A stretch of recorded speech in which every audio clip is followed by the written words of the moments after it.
بسم الله الرحمن الرحيم. لا أقسم بهذا البلد وأنت حل بهذا البلد ووالد وما ولد. لقد خلقنا الإنسان في كبد.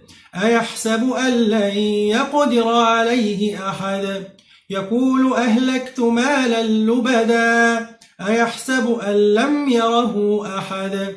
ألم نجعل له عينين ولسانا وشفتين وهديناه النجدين فلاقتحم العقبة وما أدراك ما العقبة فك رقبة أو إطعام في يوم ذي مسغبة يتيما ذا مقربة أو مسكينا ذا متربة ثم كان من الذين آمنوا وتواصوا بالصبر وتواصوا بالمرحمة أولئك أصحاب الميمنة والذين كفروا بآياتنا هم أصحاب المشأمة عليهم نار مؤصدة.